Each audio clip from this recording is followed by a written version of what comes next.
हरे कृष्णा। आप सभी को धन त्रयोदशी की ढेर सारी शुभकामनाएं। देवी लक्ष्मी और उनके स्वामी भगवान नारायण की कृपा आप सब पर बनी रहे। धन त्रयोदशी है, जिसे हम धनतेरस के नाम से भी जानते हैं। यह कार्तिक माह की कृष्ण पक्ष की त्रयोदशी तिथि के दिन धनतेरस का पर्व पूरी श्रद्धा व विश्वास के साथ मनाया जाता है। धनतेरस के दिन से दिवाली के उत्सव की शुरुआत हो जाती है। इस दिन से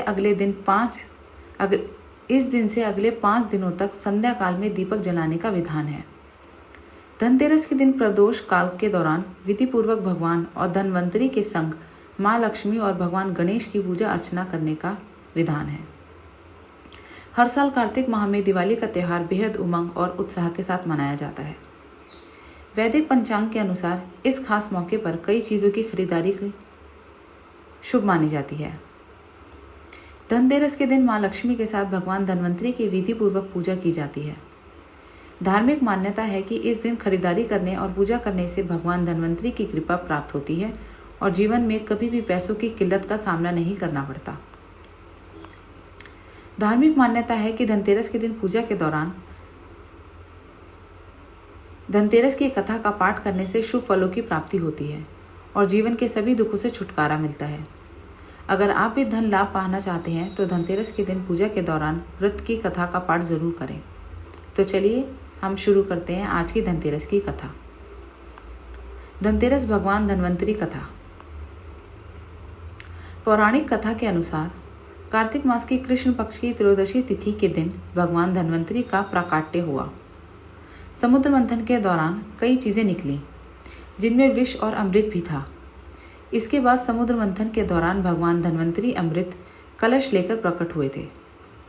इसी वजह से भगवान धनवंतरी के प्रकोटोत्सव के रूप में धनतेरस का पर्व देश भर में मनाया जाने लगा। भगवान धनवंतरी के हाथ में कलश था, इसलिए धनतेरस के दिन सोना, चांदी या बर्तन खरीदना शुभ माना जाता है। भगवान धनवंतरी को औषधि और चिकित्सा का देवता भी माना जाता है। मान्यता है कि इनकी पूजा करने से सभी प्रकार के रोगों से छुटकारा मिलता है। धनतेरस की पौराणिक कथा। जब किसान के घर ठहर गई माँ लक्ष्मी। धनवंतरी के अलावा इस दिन देवी लक्ष्मी और धन के देवता कुबेर की भी पूजा करने की मान्यता है। इस दिन को मनाने के पीछे धनवंतरी के जन्म लेने की कथा के अलावा इसके बारे में एक दूसरी कहानी भी प्रचलित है। कहा जाता है कि एक समय भगवान विष्णु मृत्यु लोक में विचरण करने के लिए आ रहे थे। तब लक्ष्मी जी ने भी उनसे साथ चलने का आग्रह किया। तब विष्णु जी ने कहा कि यदि मैं जो बात कहूँ तुम अगर वैसा ही मानो तो फिर चलो। तब लक्ष्मी जी उनकी बात मान गई और भगवान विष्णु के साथ भूमंडल पर आ गई। कुछ देर बाद एक जगह पर पहुंचकर भगवान विष्णु ने लक्ष्मी जी से कहा कि जब तक मैं ना आऊँ तुम यहाँ ठहरो। मैं दक्षिण दिशा की ओर जा रहा हूँ, तुम उधर मत आना। विष्णु जी के जाने पर लक्ष्मी के मन में कौतूहल जागा कि आखिर दक्षिण दिशा में ऐसा क्या रहस्य है जो मुझे मना किया गया है, और भगवान स्वयं चले गए। लक्ष्मी जी से रहा न गया और जैसे ही भगवान आगे बढ़े लक्ष्मी भी पीछे पीछे चल पड़ी। कुछ ही आगे जाने पर उन्हें सरसों का एक खेत दिखाई दिया जिसमें खूब फूल लगे थे। सरसों की शोभा देखकर वह मंत्रमुग्ध हो गई और फूल तोड़कर अपना श्रृंगार करने के बाद आगे बढ़ी। आगे जाने पर एक गन्ने के खेत से लक्ष्मी जी गन्ने तोड़कर रस चूसने लगी। उसी क्षण विष्णु जी वहां आ गए और यह देखकर लक्ष्मी जी पर नाराज होकर उन्होंने उन्हें शाप दिया कि मैंने तुम्हें इधर आने को मना किया था, पर तुमने मेरी बात ना मानी और किसान की चोरी का अपराध कर बैठी। अब तुम इस अपराध के जुर्म में इस किसान की 12 वर्ष तक सेवा करोगी। ऐसा कहकर भगवान उन्हें छोड़कर श्री सागर चले गए। तब लक्ष्मी जी उस गरीब किसान के घर रहने लगी। एक दिन लक्ष्मी जी ने उस किसान की पत्नी से कहा कि तुम स्नान कर पहले मेरी बनाई गई इस देवी लक्ष्मी का पूजन करो, फिर रसोई बनाना। तब तुम जो मांगोगी तुम्हें वह मिलेगा। किसान की पत्नी ने ऐसा ही किया। पूजा के प्रभाव और लक्ष्मी की कृपा से किसान का घर दूसरे ही दिन से अन्न, धन, रत्न, स्वर्ण आदि से भर गया। लक्ष्मी ने किसान को धन धान्य से पूर्ण कर दिया। किसान के 12 वर्ष बड़े आनंद से कट गए। फिर 12 वर्ष के बाद लक्ष्मी जी जाने के लिए तैयार हो गई। विष्णु जी लक्ष्मी जी को लेने आए तो किसान ने उन्हें भेजने से इनकार कर दिया। तब भगवान ने किसान से कहा कि इन्हें कौन जाने देता है, यह तो चंचला है, कहीं नहीं ठहरती, इनको बड़े बड़े नहीं रोक सके। इन्हें धनतेरस को मेरा शाप था, इसलिए 12 वर्ष से तुम्हारी सेवा कर रही थी। तुम्हारी 12 वर्ष सेवा का समय पूरा हो चुका है, अब मैं इन्हें लेने आया हूँ। किसान हठपूर्वक बोला कि नहीं, अब मैं लक्ष्मी जी को नहीं जाने दूंगा। तब लक्ष्मी जी ने कहा कि हे किसान, तुम मुझे रोकना चाहते हो तो जो मैं कहूँ वैसा करो। कल तेरस है, तुम कल घर को लीप पोत कर स्वच्छ करना, रात्रि में घी का दीपक जलाकर रखना और सायंकाल में मेरा पूजन करना और एक तांबे के कलश में रुपए भरकर मेरे लिए रखना। मैं उस कलश में निवास करूंगी, किंतु पूजा के समय मैं तुम्हें दिखाई नहीं दूंगी। इस एक दिन की पूजा से वर्ष भर मैं तुम्हारे घर से नहीं जाऊंगी। यह कहकर वह दीपकों के प्रकाश के साथ 10 दिशाओं में फैल गई। अगले दिन किसान ने लक्ष्मी जी की कथा अनुसार पूजन किया। उसका घर धन धान्य से पूर्ण हो गया।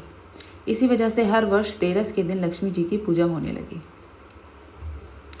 धनतेरस से जुड़ी दूसरी कथा। धनतेरस का पर्व को मनाने की दूसरी कथा जगत के पालनहार भगवान विष्णु के वामन अवतार से जुड़ी है। इस कथा का भगवत पुराण में उल्लेख मिलता है। इस प्रचलित कथा के अनुसार कार्तिक माह के कृष्ण पक्ष की त्रयोदशी तिथि पर वामन अवतार ने असुराज बलि से दान में 3 लोक मांगे थे और देवताओं को उनकी खोई हुई संपत्ति और स्वर्ग प्रदान किया था। इसी वजह से हर साल दिवाली से पहले धनतेरस का त्यौहार मनाया जाता है। धनतेरस की पौराणिक कथा।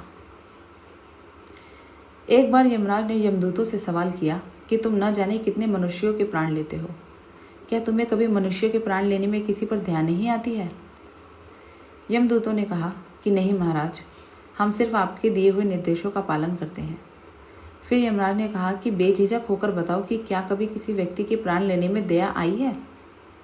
तब एक यमदूत ने जवाब दिया कि एक बार ऐसी घटना हुई है जिसको देखकर हृदय पसीज गया था। एक दिन हंस नाम का राजा शिकार पर निकला और वो जंगल के रास्ते में भटक गया। राजा भटकते भटकते दूसरे राजा की सीमा पर पहुंच गया। वहाँ एक हेमा नाम का शासक था और उसने अपने पड़ोस के राजा का खूब आदर सत्कार किया। उसी दिन राजा हेमा की पत्नी ने एक पुत्र को जन्म दिया। ज्योतिषों ने उस नवजात बालक के ग्रह नक्षत्र को देखते हुए भविष्यवाणी कर दी कि विवाह के 4 दिन बाद ही मृत्यु हो जाएगी। तब राजा ने आदेश दिया कि इस बालक को यमुना तट पर एक गुप्त गुफा में ब्रह्मचारी के रूप में रखा जाए, जहाँ कोई भी न आ पाए।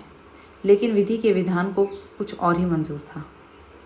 संयोगवश राजा हंस की पुत्री भटकते हुए यमुना तट की उस गुफा में चली गई और वहाँ उसने राजा के पुत्र को देखा। उस राजकुमार को भी वो कन्या पसंद आई और दोनों ने गंधर्व विवाह कर लिया। विवाह के 4 दिन बाद राजा के पुत्र की मृत्यु हो गई। अपने पति की मृत्यु देख राजकुमारी जोर जोर से रोने लगी। तब यमदूत ने कहा कि उस नवविवाहिता का विलाप सुनकर हृदय पसीज गया था। सारी बातें सुनकर यमराज ने कहा कि क्या करें, ये तो विधि का विधान है और मर्यादा में रहते हुए हमें यह काम करना ही पड़ेगा। यमराज ने बताया। इसके बाद यमदूतों ने यमराज से पूछा कि हे महाराज, क्या कोई ऐसा उपाय है जिससे अकाल मृत्यु से बचा जा सके? तब यमराज ने कहा कि धनतेरस के दिन विधि विधान के साथ पूजा अर्चना करने और दीपदान करने से अकाल मृत्यु नहीं होती है।